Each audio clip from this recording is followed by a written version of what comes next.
ಭಾರತ ಜಗತ್ತಿನಲ್ಲಿ ವೇಗವಾಗಿ ಬೆಳೆಯುವ ಆರ್ಥಿಕ ಶಕ್ತಿಯಾಗಿ ಹೊರಹೊಮ್ಮುತ್ತಾ ಇದೆ. ಆದರೆ ಇತ್ತೀಚೆಗೆ ಭಾರತ ಸರಕುಗಳ ಮೇಲೆ ಅಮೆರಿಕದ ಸುಂಕಾಸುರ ಭಾರೀ ಆರ್ಭಟವನ್ನೇ ಮಾಡಿದ್ದಾನೆ.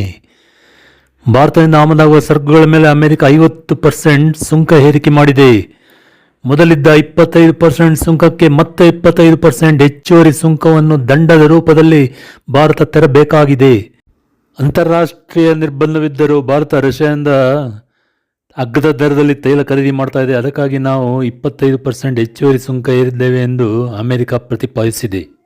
ಉಕ್ರೇನ್ ವಿರುದ್ಧ ರಷ್ಯಾ ಯುದ್ಧಕ್ಕೆ ಭಾರತ ಪರೋಕ್ಷವಾಗಿ ನೆರವಾಗ್ತಿದೆ ಎಂದು ಅಮೆರಿಕ ಭಾರತದ ಮೇಲೆ ಗೂಬೆ ಕೂರಿಸಿದೆ. ಬಿಡೆನ್ ಆಡಳಿತದಲ್ಲಿ ಇಷ್ಟೊಂದು ಸುಂಕವನ್ನು ಭಾರತ ತೆರಬೇಕಾಗಿರಲಿಲ್ಲ. ಆದರೆ ಟ್ರಂಪ್ ಅಧ್ಯಕ್ಷರಾಗಿ ಬಂದ ಮೇಲೆ ಮೇಕ್ ಅಮೆರಿಕಾ ಗ್ರೇಟ್ ಅಗೇನ್ ಎಂಬ ಘೋಷಣೆ ಮೊಳಗಿತ್ತು. ಎಲ್ಲ ದೇಶಗಳ ಸರಕುಗಳ ಮೇಲೆ ಆಮದು ಸುಂಕವನ್ನು ಟ್ರಂಪ್ ಹೆಚ್ಚಿಸಿದರು. ಆದರೆ ಭಾರತದ ಸರಕುಗಳ ಮೇಲೆ ಅತ್ಯಧಿಕ ಸುಂಕವನ್ನು ಅಮೆರಿಕ ಏರಿಕೆ ಮಾಡಿದೆ. ಅಮೆರಿಕದ ಸುಂಕ ಹೆಚ್ಚಳದಿಂದ ಜವಳಿ, ಮುತ್ತುರತ್ನಗಳು, ಚಿನ್ನಾಭರಣಗಳು, ಚರ್ಮೋದ್ಯಮಗಳು ಕುಸಿಯುವ ಭೀತಿ ಆವರಿಸಿದೆ. ಈ ಉದ್ಯಮಗಳ ಅನೇಕ ಮಂದಿ ಕಾರ್ಮಿಕರು ಉದ್ಯೋಗ ಕಳೆದುಕೊಳ್ಳುವ ಭೀತಿ ಎದುರಾಗಿದೆ. ಭಾರತ ನಿರುದ್ಯೋಗದ ಬಿಸಿ ಅನುಭವಿಸುತ್ತಿರುವ ಸಂದರ್ಭದಲ್ಲೇ ಈ ಬೆಳವಣಿಗೆ ಗಾಯದ ಮೇಲೆ ಉಪ್ಪು ಸವರಿದಂತಾಗಿದೆ. ಅಮೆರಿಕದ ಏಟಿಗೆ ಪ್ರತಿಯೇಟು ನೀಡುವುದಕ್ಕೆ ಭಾರತ ಉಪಾಯವನ್ನೇನು ಹುಡುಕ್ತಾ ಇದೆ. ಅದಕ್ಕಾಗಿ ಭಾರತ ಮಿಷನ್ 40 ಯೋಜನೆ ಕೈಗೆತ್ತಿಕೊಂಡಿದೆ. ಇದು UK, Russia, Australia, Japan, Germany ಹೀಗೆ ಒಟ್ಟು 40 ರಾಷ್ಟ್ರಗಳ ಮೇಲೆ ಗಮನ ಕೇಂದ್ರೀಕರಿಸಿ ಜವಳಿ, ಚಿನ್ನಾಭರಣ, ಚರ್ಮೋದ್ಯಮಗಳ ರಫ್ತನ್ನು ಆ ದೇಶಗಳಿಗೆ ಮಾಡುವುದಾಗಿದೆ. ಅಂದರೆ ಅಮೆರಿಕಕ್ಕೆ ಪರ್ಯಾಯವಾಗಿ ಬೇರೆ ರಾಷ್ಟ್ರಗಳ ಮಾರುಕಟ್ಟೆ ಹುಡುಕುವುದಾಗಿದೆ. ಆದರೆ ಅದು ಕಾರ್ಯಗತವಾಗಲು ಇನ್ನಷ್ಟು ಸಮಯ ಹಿಡಿಯಬಹುದು. ಭಾರತ ಸರಕುಗಳಿಗೆ ಬೇರೆ ರಾಷ್ಟ್ರಗಳ ಮಾರುಕಟ್ಟೆ ಸಿಗುವುದು ಬಾಯಲ್ಲಿ ಹೇಳಿದಷ್ಟು ಸುಲಭವಲ್ಲ. ಟ್ರಂಪ್ ಸುಂಕಾಸ್ತ್ರವನ್ನು ಪ್ರಯೋಗಿಸುವ ಬೆದರಿಕೆ ಮೂಲಕ ತಾವು ಹೇಳಿದಂತೆ ಇತರ ದೇಶಗಳು ಕೇಳಬೇಕೆಂದು ಬಯಸಿದ್ದಾರೆ. ಚೀನಾ ಅಮೆರಿಕಕ್ಕೆ ಮ್ಯಾಗ್ನೆಟ್ ಪೂರೈಕೆ ಮಾಡದಿದ್ದರೆ 200% ಸುಂಕವನ್ನು ಹಾಕುವ ಬೆದರಿಕೆಯನ್ನು ಟ್ರಂಪ್ ಚೀನಾಗೆ ಒಡ್ಡಿದ್ದಾರೆ. ಇದೇ ರೀತಿ ಭಾರತವನ್ನು ಬಗ್ಗಿಸುವ ಟ್ರಂಪ್ ಯತ್ನಕ್ಕೆ ಪ್ರಧಾನಿ ಮೋದಿ ಜಗ್ಗಿಲ್ಲ. ರಷ್ಯಾದಿಂದ ತೈಲ ಖರೀದಿ ನಿಲ್ಲಿಸಿದರೆ 25% ಸುಂಕ ಹಿಂತೆಗೆದುಕೊಳ್ಳುವುದಾಗಿ ಅಮೆರಿಕ ಹೇಳ್ತಾ ಇದೆ. ಆದರೆ ಅಮೆರಿಕ ಒತ್ತಡಕ್ಕೆ ಭಾರತ ಮಣಿಯುವ ಯಾವುದೇ ಲಕ್ಷಣ ಗೋಚರಿಸ್ತಾ ಇಲ್ಲ. H-1B ವೀಸಾ ನೀತಿಯನ್ನು ಒಂದು ಸ್ಕ್ಯಾಮ್ ಎಂದು ಈಗ ಅಮೆರಿಕ ಹೇಳ್ತಾ ಇದೆ. ಇದರಿಂದ ಅಮೆರಿಕನ್ನರು ಉದ್ಯೋಗ ವಂಚಿತರಾಗುತ್ತಾರೆಂದು ಕಿರುಚುತ್ತಾ ಇದೆ. ಅಮೆರಿಕದ ಎಲ್ಲ ಉದ್ಯಮಿಗಳು ಅಮೆರಿಕದ ಕಾರ್ಮಿಕರಿಗೆ ಹೆಚ್ಚಿನ ಆದ್ಯತೆ ನೀಡಬೇಕು. ಅದಕ್ಕೆ ಈಗ ಕಾಲ ಕೂಡಿ ಬಂದಿದೆ ಎಂದು ಟ್ರಂಪ್ ಸಹಚರರು ಹೇಳ್ತಾ ಇದ್ದಾರೆ. ಆದರೆ ಅಮೆರಿಕಕ್ಕೆ ಪ್ರತಿಭಾನ್ವಿತ ಸಮರ್ಥ ವಿದೇಶಿ ಉದ್ಯೋಗಗಳ ಅಗತ್ಯವಿದೆ ಎಂದು ಕೆಲವು ತಿಂಗಳಿಂದ ಟ್ರಂಪ್ ಹೇಳಿಕೆ ನೀಡಿದ್ದರು.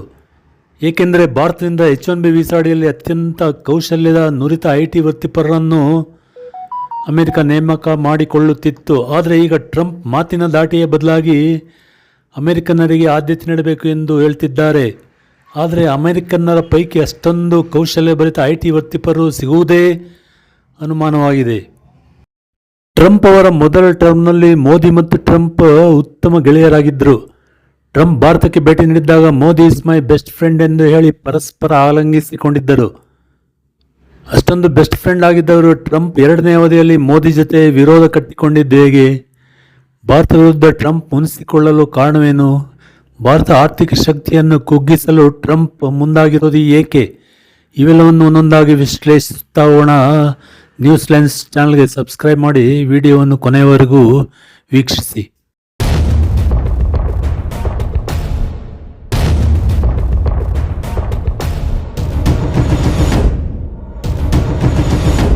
ವಾಸ್ತವವಾಗಿ ಭಾರತದ ಮೇಲೆ 25% ಹೆಚ್ಚುವರಿ ತೆರಿಗೆಯನ್ನು ದಂಡದ ರೂಪದಲ್ಲಿ ಹಾಕಿದ್ದಕ್ಕೆ ಕಾರಣ ಬೇರೆಯೇ ಇದೆ.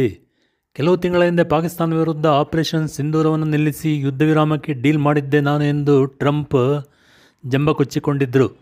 ನಾನು ಮೋದಿ ಕರೆ ಮಾಡಿ ನೀವು ಯುದ್ಧವನ್ನು ಮುಂದುವರಿಸಿದರೆ ನಿಮ್ಮ ಜೊತೆ ವ್ಯಾಪಾರ ನಿಲ್ಲಿಸೋದಾಗಿ ಹೇಳಿದ್ದಾಗಿ ಟ್ರಂಪ್ ತಿಳಿಸಿದ್ದರು. ತಮ್ಮ ಬೆದರಿಕೆಗೆ ಮಣಿದು ಮೋದಿ ಯುದ್ಧ ವಿರಾಮ ಘೋಷಿಸಿದರೆಂದು ಹೋದ ಕಡೆಯಲ್ಲೆಲ್ಲ ಟ್ರಂಪ್ ಡಂಗೂರ ಹೊಡೆಯುತ್ತಿದ್ದರು. 2 ಅಣ್ವಸ್ತ್ರ ಸಜ್ಜಿತ ರಾಷ್ಟ್ರ ನಡುವೆ ಯುದ್ಧ ಮುಂದುವರೆದಿದ್ದರೆ ಪರಿಸ್ಥಿತಿ ವಿಕೋಪಕ್ಕೆ ತಿರುಗುತ್ತಿತ್ತೆಂದು ಟ್ರಂಪ್ ಹೇಳಿಕೊಂಡಿದ್ದರು. ಟ್ರಂಪ್ ಅವರ ಹೇಳಿಕೆಗೆ ಭಾರತ ತಿರುಗೇಟು ನೀಡಿತ್ತು. ಯುದ್ಧ ವಿರಾಮದಲ್ಲಿ ಯಾರದ್ದೇ ಮಧ್ಯಸ್ಥಿಕೆ ಇರಲಿಲ್ಲ ಎಂದು ಮೋದಿ ಸ್ಪಷ್ಟಪಡಿಸಿದ್ದರು. ಪಾಕಿಸ್ತಾನ ಮನವಿ ಬಳಿಕ ಭಾರತ ಪಾಕ್ ಯುದ್ಧ ವಿರಾಮ ಘೋಷಿಸಿದವೆಂದು ಮೋದಿ ಹೇಳಿದ್ದರು. ತಮ್ಮ ಹೇಳಿಕೆಗೆ ಮೋದಿ ತಿರುಗೇಟು ನೀಡಿದ್ದರಿಂದ ಟ್ರಂಪ್ ಅಹಂಗೆ ಪೆಟ್ಟು ಬಿದ್ದಿತ್ತು. ಟ್ರಂಪ್ ಮತ್ತೆ ಯುದ್ಧ ವಿರಾಮದ ಕ್ರೆಡಿಟ್ ತಮಗೆ ಸಲ್ಲುತ್ತದೆ ಎಂದು ಹೇಳತೊಡಗಿದ್ದರು. ವಾಸ್ತವವಾಗಿ ಟ್ರಂಪ್ ಹೋದ ಕಡೆಯಲ್ಲೆಲ್ಲ ಹೀಗೆ ಹೇಳುವುದಕ್ಕೆ ಕಾರಣ ನೊಬೆಲ್ ಶಾಂತಿ ಪ್ರಶಸ್ತಿಯ ಮೇಲೆ ಕಣ್ಣಿಟ್ಟಿರುವುದು. ಭಾರತ ಪಾಕಿಸ್ತಾನ ಯುದ್ಧವನ್ನು ನಿಲ್ಲಿಸಿದ ಕ್ರೆಡಿಟ್ ಪಡೆಯುವ ಮೂಲಕ ಶಾಂತಿ ದೂತನೆಂಬ ಹಿರಿಮೆಗೆ ಪಾತ್ರನಾಗುವುದು ಟ್ರಂಪ್ ಹೆಬ್ಬಯಕೆಯಾಗಿತ್ತು. ಜೊತೆಗೆ ನೊಬೆಲ್ ಶಾಂತಿ ಪ್ರಶಸ್ತಿಯನ್ನು ಬಾಚಿಕೊಳ್ಳಲು ಟ್ರಂಪ್ ಆಹ್ವಾನಿಸಿದ್ದರು. ಆದರೆ ಭಾರತ ಪಾಕ್ ಉಭಯ ದೇಶಗಳ ನಡುವೆ ಪರಸ್ಪರ ಸಮ್ಮತಿಯ ಬಳಿಕವೇ ಕದನ ವಿರಾಮ ಘೋಷಿಸಲಾಗಿದೆ ಎಂದು ಮೋದಿ ಹೇಳಿದ್ದು ಟ್ರಂಪ್ ಕೆನ್ನೆಗೆ ಬಾರಿಸಿದಂತಾಗಿತ್ತು.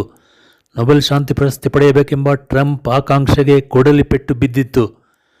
ಇದರಿಂದಾಗಿ ಮುನಿಸಿಕೊಂಡ ಟ್ರಂಪ್ ಭಾರತ ವಿರುದ್ಧ 25% ಹೆಚ್ಚುವರಿ ಸುಂಕ ವಿಧಿಸಿದ್ದಾರೆ ಎಂಬ ಮಾತುಗಳು ಕೇಳಿ ಬರ್ತಿವೆ. ಆದರೆ ಭಾರತ ರಷ್ಯಾದಿಂದ ತೈಲವನ್ನು ಖರೀದಿಸುತ್ತಿದೆ ಎಂದು ನೆಪ ಮಾತ್ರಕ್ಕೆ ಅಮೆರಿಕ ಆರೋಪ ಮಾಡಿತ್ತೆಂದು ಹೇಳಲಾಗ್ತಿದೆ. ಭಾರತದ ಆರ್ಥಿಕತೆ ಕುಗ್ಗಿಸಲು ಟ್ರಂಪ್ ಮೇಲಿಂದ ಮೇಲೆ ಆಹ್ವಾನಿಸಿದ್ದು ಪ್ರಧಾನಿ ಮೋದಿ ಅವರನ್ನು ಕೆರಳಿಸಿದೆ. ಇನ್ನು ಮೋದಿ ಅವರಿಗೆ ಟ್ರಂಪ್ ವಿರುದ್ಧ ಮುನಿಸಿಕೊಳ್ಳಲು ಕೆಲವು ಕಾರಣಗಳಿವೆ. ಪತ್ರಿಕಾಗೋಷ್ಠಿಯಲ್ಲಿ ಮಾತನಾಡುತ್ತಿದ್ದ ಟ್ರಂಪ್ ಒಂದು ವಿಚಾರ ಹೇಳಿದ್ದು ಮೋದಿಯನ್ನು ಅಕ್ಷರಶಃ ಕೆರಳಿಸಿದೆ. ಭಾರತದ ಎಕಾನಮಿ ದುರ್ಬಲವಾಗಿದೆ, ಭಾರತದ ಎಕಾನಮಿ ಸತ್ತಿದೆ, ಅವರಿಗೆ ಬಿಸ್ನೆಸ್ ಹೇಗೆಂದು ಸರಿಯಾಗಿ ಗೊತ್ತಿಲ್ಲ, ಅಲ್ಲಿನ ಜನರು ನಾಶವಾಗ್ತಿದ್ದಾರೆ. ಈಗ ರಷ್ಯಾ ಜೊತೆ ಭಾರತ ಕೈಗೂಡಿಸಿದರೆ ಅದು ಕೂಡ ಪತನ ಹೊಂದುತ್ತೆ. ಈಗ ನಮಗೆ ಪಾಕಿಸ್ತಾನ ಬೆಸ್ಟ್ ಫ್ರೆಂಡ್ ಆಗಿದೆ. ಪಾಕಿಸ್ತಾನದಲ್ಲಿ ವಿಪುಲವಾದ ತೈಲ ಸಂಪತ್ತಿದೆ. ಆ ತೈಲ ಸಂಪತ್ತನ್ನು ಹೊರತೆಗೆದರೆ ಭಾರತ ಪಾಕಿಸ್ತಾನ ಬಳಿ ತೈಲಕ್ಕಾಗಿ ಕೈ ಒಡ್ಡುತ್ತೆ ಎಂದು ಟ್ರಂಪ್ ಹೇಳಿದ್ದು ಮೋದಿಗೆ ಎಲ್ಲಿಲ್ಲದ ಕೋಪ ತರಿಸಿದೆ. ಮೋದಿ ಅದನ್ನು ಸವಾಲಾಗಿ ಸ್ವೀಕರಿಸಿದ್ದಾರೆ. ಅದಾದ ನಂತರ ಟ್ರಂಪ್ 4 ಬಾರಿ ಕರೆ ಮಾಡಿದರೂ ಮೋದಿ ಆ ಕರೆಗಳನ್ನು ರಿಸೀವ್ ಮಾಡಿಲ್ಲವೆಂದು ಹೇಳಲಾಗ್ತಿದೆ. ಈಗ ಅಮೆರಿಕದ 50% ಸುಂಕ ನೀತಿ ಅಸ್ತ್ರಕ್ಕೆ ಪ್ರತಿ ಅಸ್ತ್ರ ಪ್ರಯೋಗಿಸಲು ಚೀನಾ, ಭಾರತ, ರಷ್ಯಾದ 3 ದೇಶಗಳು ನಿರ್ಧರಿಸಿವೆ. ಚೀನಾದ ಟಿಯಾನ್ಜಿನ್ನಲ್ಲಿ ಕ್ಸಿ ಜಿನ್ಪಿಂಗ್, ಮೋದಿ ಮತ್ತು ಪುಟಿನ್ ಶಾಂಘೈ ಸಹಕಾರ ಸಭೆಯಲ್ಲಿ ಭಾಗಿಯಾಗ್ತಿದ್ದಾರೆ. ಆ ಸಭೆಯಲ್ಲಿ ತೆಗೆದುಕೊಳ್ಳುವ ನಿರ್ಧಾರ ಬಹುಶಃ ಅಮೆರಿಕದ ಪಾಲಿಗೆ ಕಂಟಕಪ್ರಾಯವಾಗಿ ಪರಿಣಮಿಸಬಹುದು. ಸಬ್ಸ್ಕ್ರೈಬ್ ಮಾಡಿ, ಬೆಲ್ ಬಟನ್ ಒತ್ತಿ. ಧನ್ಯವಾದಗಳು.